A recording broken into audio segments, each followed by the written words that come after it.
আপনারা জানেন যে আগামী 16ই জুলাই হিন্দু ধর্মাবলম্বীদের অন্যতম ধর্মীয় উৎসব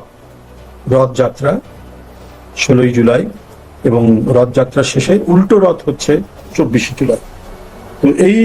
ধর্মীয় উৎসব হিন্দু ধর্মাবলম্বী ভাই ভক্তের সেটা যাতে নির্বিঘ্ন হয়, তারা নিরাপত্তার মধ্যে দিয়ে এবং ভাব গম্ভীর পরিবেশে তাদের এই উৎসবটি, ধর্মীয় উৎসবটি যাতে সম্পন্ন হয়, এই জন্য বাংলাদেশ জাতীয়তাবাদী দল সারা দেশে নেতাকর্মীদেরকে নির্দেশ প্রদান করেছে। তারা এই ধর্মীয় উৎসব হিন্দু ধর্মাবলম্বী মানুষদের সাথে যোগাযোগ করে, তাদের স্থানীয় কমিটিগুলোর সাথে যোগাযোগ করে তারা সর্বোচ্চ নিরাপত্তার ব্যবস্থার জন্য তাদের পাশাপাশি কাছাকাছি কাঁধে কাঁধ মিলিয়ে তারা কাজ করবে। আপনারা জানেন যে নানা ধরনের উস্কানি থাকে, দেশ বিদেশের নানা ষড়যন্ত্র থাকে। তো সেই সমস্ত ষড়যন্ত্র, চক্রান্ত, উস্কানি যাতে বাংলাদেশের দীর্ঘদিনের হাজার বছরের যে সাম্প্রদায়িক সম্প্রীতি এবং বিভিন্ন সম্প্রদায় যে নির্বিঘ্নে নির্ভয়ে নিরাপত্তার সাথে নিজ নিজ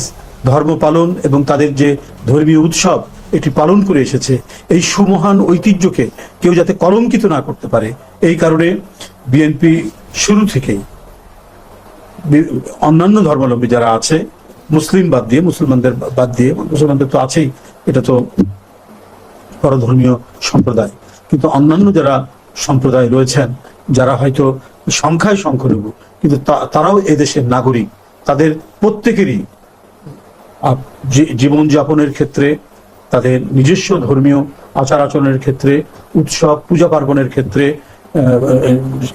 মানে সেটি চর্চা করার সম্পূর্ণ অধিকার রয়েছে। এই অধিকারকে কেউ যেমন লঙ্ঘন করতে পারবে না, তেমনি ভাবে নানা উস্কানির মধ্যে দিয়ে কেউ যাতে কোনো চক্রান্ত করতে না পারে, সেই জন্য বাংলাদেশ জাতীয়তাবাদী দলের চেয়ারম্যান এবং প্রধানমন্ত্রী জনাব তারেক রহমানের নির্দেশক্রমে আমরা সারা দেশকে অবহিত করেছি, নেতাকর্মীদেরকে অবহিত করেছি। তারা হিন্দু ধর্ম সম্প্রদায়ের যারা এই পুজোগুলোর সাথে, এই উৎসবের সাথে জড়িত রয়েছেন, তাদের সাথে কথা বলে সম্পূর্ণ নিরাপত্তার ব্যবস্থা করবেন। আমরা অফিসিয়ালি জেলা এবং মহানগরে চিঠিও দিয়েছি যে তারা যাতে দলীয় নির্দেশ এটা মান্য করে অত্যন্ত দায়িত্ব নিয়ে তারা এই কাজটি করে। আপনারা জানেন যে দেশের সামগ্রিক যে উন্নয়ন, দেশের সামগ্রিক যে অগ্রগতির পথে নিয়ে যাওয়ার জন্য আমাদের প্রধানমন্ত্রী, দেশের প্রধানমন্ত্রী, যিনি একটি অবাধ নিরপেক্ষ নির্বাচনের মাধ্যমে তিনি দল সহ নির্বাচিত হয়েছেন, তিনি যে প্রাণান্তকর প্রচেষ্টা চালাচ্ছেন অগ্রগতির দিকে দেশকে নিয়ে যাওয়ার জন্য, সেখান থেকে যাতে কেউ কোনো উস্কানি দিয়ে কোনো এজেন্টরা কোনো কাজ করতে না পারে, সেই দিকে সতর্ক দৃষ্টি রেখে এদেশের জনগণ এবং বাংলাদেশ জাতীয়তাবাদী দল একইভাবে কাজ করবে। এবং অন্যান্য যে সমস্ত গণতান্ত্রিক শক্তি, রাজনৈতিক দল আছে, তাদেরকেও আমরা আহ্বান জানাচ্ছি তারাও যাতে একইভাবে কাজ করে এবং এই রথ উৎসব, রথযাত্রার যে উৎসবটি, এই যে ধর্মীয় যে অনুষ্ঠানটি, এটি যাতে সুচারুভাবে সম্পন্ন করতে পারেন হিন্দু ভাই বোনেরা, হিন্দু ধর্মের ভাই বোনেরা, সেই কাজটি আমাদের দেখতে হবে। প্রধানমন্ত্রীর যে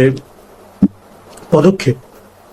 আমি আগেই বলেছি, উন্নয়নের জন্য, অগ্রগতির জন্য, বিশেষ করে সাধারণ মানুষের, একেবারে গরিব মানুষের কষ্ট লাঘবের জন্য তার যে কর্মসূচি, সেই কর্মসূচি আপনারা প্রতিনিয়ত লক্ষ্য করেছেন। ফ্যামিলি কার্ড, কৃষক কার্ড, পরবর্তীতে হেলথ কার্ড, যে এগুলো তো শুধুমাত্র এমনি মানে কথার কথা নয়। নির্বাচিত হয়ে প্রধানমন্ত্রী এবং সরকার গঠনের পরের 2-3 দিন থেকেই তিনি এটি বাস্তবায়নের জন্য উঠে পড়ে লেগেছেন। খাল কাটার মাধ্যমে আমাদের নদী নালাকে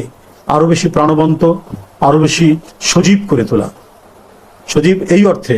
প্রাণবন্ত এই অর্থে, অর্থাৎ প্রবাহমানতাটাকে অব্যাহত রাখার জন্য তিনি